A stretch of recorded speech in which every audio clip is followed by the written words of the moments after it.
So this review is going to be from a slightly different perspective because while I absolutely adore Power Rangers, I'm not the biggest fan of Mighty Morphin. But I still wasn't disappointed. Marcosatsu. Is it weird to say I'm a 90s kid that grew up with Turbo more than Mighty Morphin? Power Rangers Once and Always, or the official title, Mighty Morphin Power Rangers Once and Always, celebrates the 30 years of Mighty Morphin Power Rangers, as well as, the legacy of Power Rangers as a whole. I shouldn't be giving my verdict this quickly, but there's a reason why. Mighty Morphin Power Rangers Once and Always is good. If you're a fan of Power Rangers or just Tokusatsu as a whole, you've probably already seen it or you're going to see it. It's good. I liked it. The rest of this is just going to be my general thoughts about it. I won't give ginormous spoilers, not that there are ginormous spoilers or anything, but I will just give my general thoughts and opinions on certain things that happen. And if I do show any clips on screen, then they'll just be very quick and they won't show anything major, except for a couple fights. I didn't really keep up with the news about this special. I knew it was happening. I knew it was going to come out around sometime this month, but I didn't really know when or the specifics of the special was going to be. I didn't even know the story about it or anything like that. When I found out that the story was going to revolve around Trini's death, I didn't really know what to make of it. My heart immediately was oh, damn. This is going to be a tough one. And yeah, it was tough. It was emotional. It was heartfelt. And I don't normally say that about a lot of tokusatsu, but man, I didn't think I'd be saying that about Mighty Morphin Power Rangers, one of the silliest seasons out there. Power Rangers has tackled death before. We've seen stories about death in Lost Galaxy, in space. Of course, RPM, one of the best seasons ever, which I always gotta bring up. Power Rangers has done some very tough stories before. But I think Once and Always showed it in a very special and real way. For one, the special just went straight into it. It was immediately a fight, and then a couple minutes in, after the opening theme, Trini just dies. And while that intro was cool and the fight was pretty awesome too, along with the explosion in the back, it was presented in a way that was yeah, this is cool. And then Robo Rita just kills the Yellow Ranger on screen. Damn. The immediate next scene was Zach and Billy having this real moment talking about how are we going to bring this up to our child Min.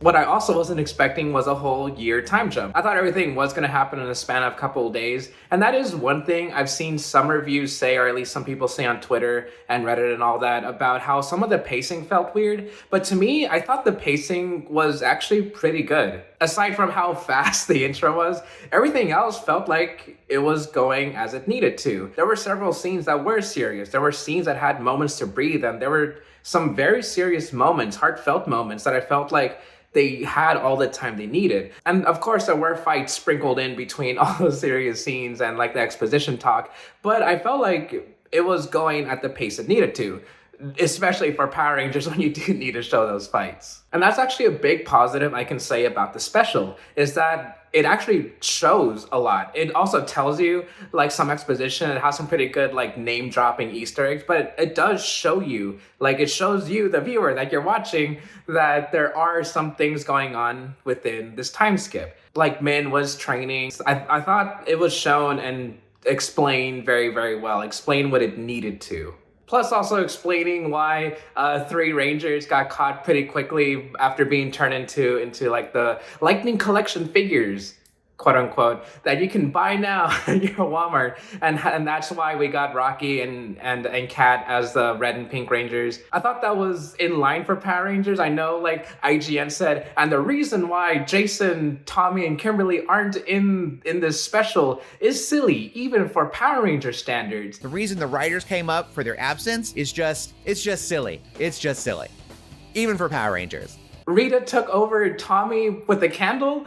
I don't know how much sillier you can get than that. And they've had storylines where the Rangers did get turned into figures or toys before. So I don't know what that reviewer was on. It has happened similar to this before. As someone who grew up watching the show religiously as a kid, the many callbacks definitely did the trick on me. So once those Rangers get turned into toys, that's when the Bandora protocol comes in, and everyone and their mom who knew about Super Sentai immediately knew what that meant. Bandora was the name of Rita's counterpart in the original Ranger, or the Japanese Super Sentai version, and everybody knew, and everybody was looking and pointing like, oh, I get that reference.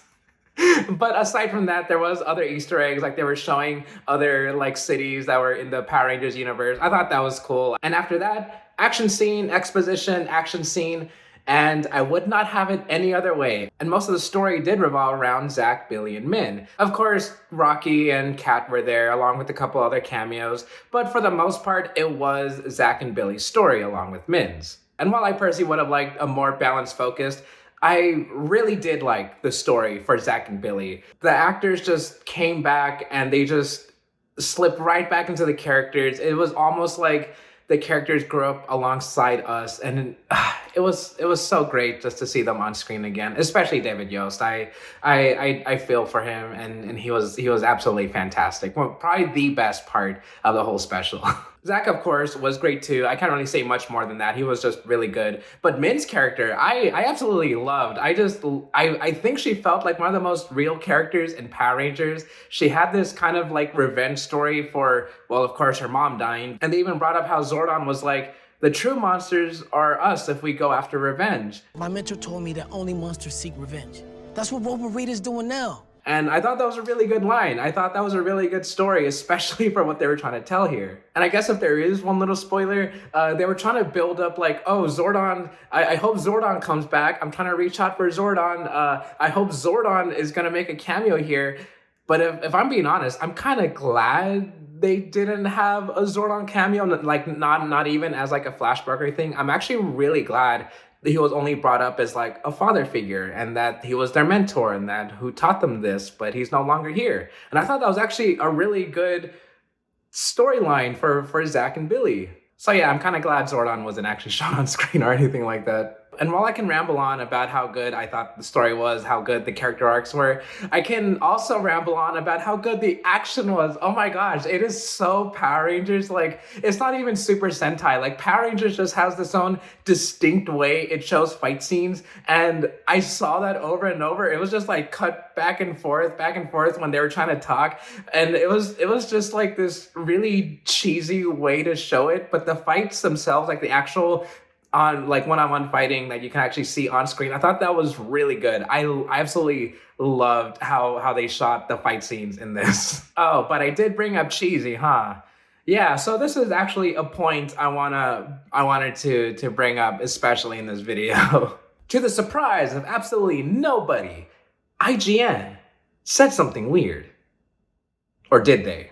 Despite its earnest emotions, it has a clunky plot with dialogue that ranges from cheesy to cringy. In their review, and not just their review, but I've seen a few other reviews say that Once and Always is cheesy, and at times it could be quote-unquote cringy. And of course, everyone who just knows about Tokusatsu or Power Rangers, they're like, yeah, it's supposed to be. Yeah, that's how Power Rangers always is. And it's tempting to wave away all these issues by saying that's how Power Rangers is supposed to be. But that's not enough to shake the feeling that a special celebrating the legacy of Power Rangers deserved better. But I can see where they're coming from.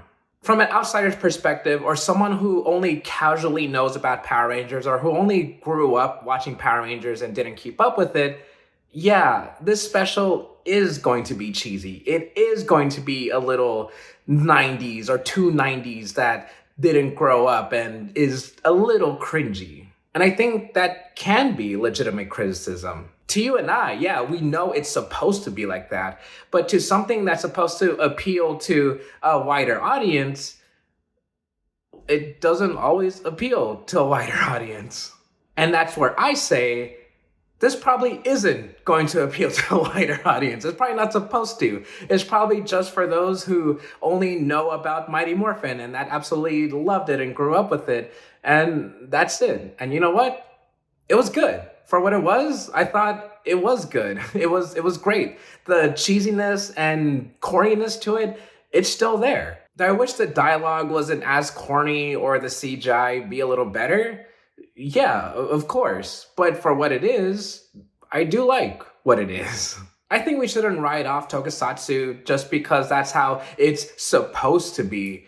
I think we should write it off because who cares? It's fun. It's great. That's why we like it. Although I will admit, as much as I love the Megazord sequence, the CGI was a little choppy. It was a little rough. It was really stiff. Like they were fighting like this. And not like how a robot probably should fight, but more just like how a CGI is limiting the robot to fight. And my only last thing to point out is while this was a big tribute to Trini's actress, I also wish there was a little bit more tribute to Tommy, Jason David Frank, since he also passed away. But this special was filmed long before that happened, so I understand why it's only for Trini, but still, I do wish there was more Tommy in it. And the end did have a loving tribute to both of them.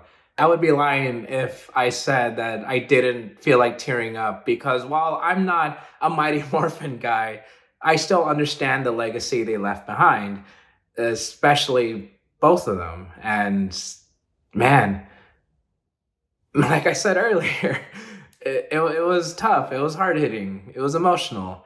I think the last line put it best. Once a ranger, always a ranger. And this special was fantastic. I know some people might not understand the cheesiness and corniness of Tokusatsu or even just Power Rangers as a whole. But to those who do, and I know that's a lot of you who really understand it's supposed to be like that, it is still very heartfelt. It is still very, very emotional. And if you are at all interested, you already watched it or you're going to watch it. But for me, even if I wasn't interested at first, I loved it.